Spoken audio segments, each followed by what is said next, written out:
Commander Grove est très souple. C'est très intéressant. C'est vrai que c'est des super chevaux.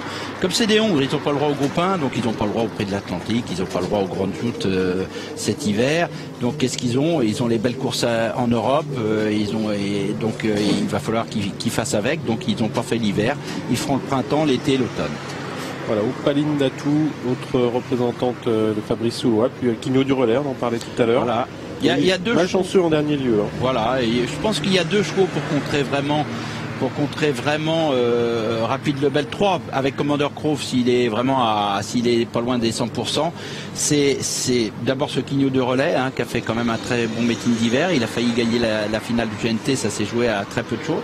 Puis un cheval qui n'a pas fait trop son hiver parce qu'il a été malade en début d'hiver mais qui revient très très bien, c'est Rodrigo Jet. Tout à fait, oui. C'est vrai que c'est un très très bon cheval. Donc, s'il y a une course avec beaucoup de train, c'est un cheval qui peut, sur des chevaux un petit peu fatigués, qui sont en course de rentrée ou pas encore à 100%, il peut leur faire mal pour finir. C'est vrai que c'est un cheval qui est vraiment là sur la montante à l'heure actuelle. C'est un magnifique cheval, très harmonieux physiquement et qui possède une superbe pointe de vitesse. On a ici le numéro 2 Piombino qui bon an mal an qui est toujours là finalement. Il fait toutes ses courses et Dieu sait s'il a eu des combats chez Thierry Duval d'Estaing, maintenant chez les frères Terry, mais il fait toutes ses courses. Un œil, messieurs, sur le palmarès de ce prix de l'Union européenne et une course remportée l'an passé par Rapide Lebel qui remet donc son titre en jeu. Auparavant, bien sûr, on note le nom de Maulne du Cortin, gagnant de prix d'Amérique notamment, et puis des Hongres, beaucoup de Hongres de très haut niveau. Soit c'est des grands Hongres, comme Général Lupin, Quito du Vivier, ou alors c'est des chevaux qui ont participé à l'arrivée du prix d'Amérique, Casir de Guèze, Maulne du Corta, en gagnant, en étant 3e, en étant 4e.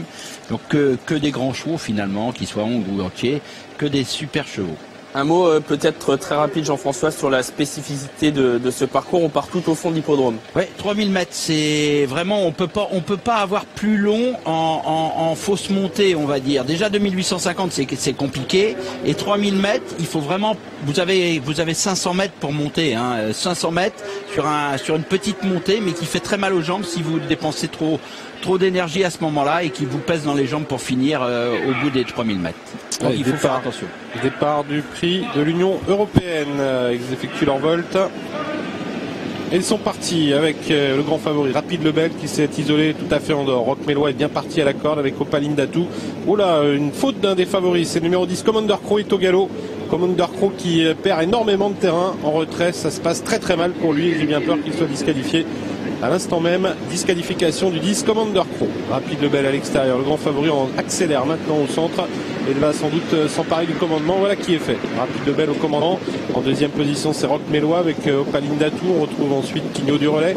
Et puis ensuite au centre, on se positionne également avec d'autres concurrents comme Iceland, le numéro 7. On va se rabattre en tête avec Rapide Lebel pour sortir du tournant qui, comme à son habitude, va laisser, semble-t-il, dérouler en tête. Roch Mélois emmène le reste du peloton avec Quigno du Relais, Opaline Datou qui se rapproche en dehors, Piombino qui est à la corde et Rodrigo Jet qui est au centre aux côtés d'Iceland. On va venir dans les tribunes avec Rapide Lebel, très détaché, champion entraîné par Sébastien Garato qui pour l'instant caracole en tête. Rapide Lebel, très détaché du peloton. Roch Mélois emmène donc le reste du groupe avec Quigno du Relais, Opaline Datou, tous les trois qui hésitent un petit peu, semble-t-il, à mener la chasse. On s'observe beaucoup entre les drivers pour savoir si on va mener la chasse derrière Rapide Lebel. On a plus loin Rodrigo Jet avec également Piombino, suivi par Iceland ainsi que Perlando et en dernière position Dick Fordolars. Personne ne réagit, on laisse Rapide Lebel prendre maintenant une cinquantaine de mètres d'avance. Rapide Lebel qui caracole dans la descente nettement au commandement. Quigno du Relais commence maintenant à réagir, semble-t-il. Rodrigo Jet va sans doute également accélérer. On retrouve ensuite Opaline Datou avec Perlando et puis un petit peu plus loin Roch Mélois qui est à la corde avec Dick Fordolars qui tente de se rapprocher. Les 1500 derniers mètres en vue pour Rapide Lebel, toujours très détaché du peloton. Rapide Lebel avec un temps de passage qui s'affiche une 11-9. On est allé très très vite.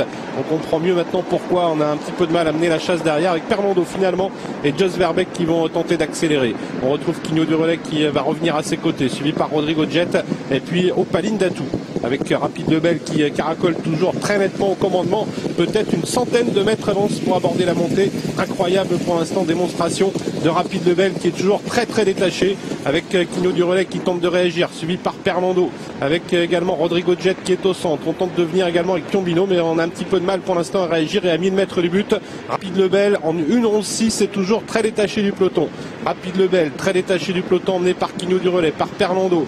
Rodrigo Jet qui tente également de réagir avec avec au centre Dick Fort de Lars et puis Piombino qui s'annonce maintenant à mi-petit peloton, un peloton qui aura bien du mal maintenant à revenir sur le champion Rapide Lebel qui est toujours très détaché pour aborder bientôt le tournant final. Rapide Lebel très détaché, on a du mal à percevoir les autres concurrents avec pour l'instant à l'avant du groupe de chasse, eh bien Piombino qui tente de réagir, Quignot du Relais qui a un petit peu de mal à accélérer et puis Perlando qui est bloqué à la corde avec au poteau des 500 derniers mètres. Bientôt Rapide Lebel, toujours une véritable démonstration pour l'instant du champion, donc Rapide Lebel qui est très détaché, seul Piombino tente de réagir, suivi par Quignot du Relais et puis en être très autre concurrent qui tente de venir, c'est Roch Mélois, sorti bientôt du tournant avec toujours un Rapide Lebel très détaché de Piombino qui va tenter de refaire un petit peu de terrain, lui-même détaché de Roch Mélois. Rapide Lebel qui aborde maintenant très détaché la ligne d'arrivée. Rapide Lebel qui fait une nouvelle démonstration ici, il va remporter sans doute son deuxième prix de l'Union européenne.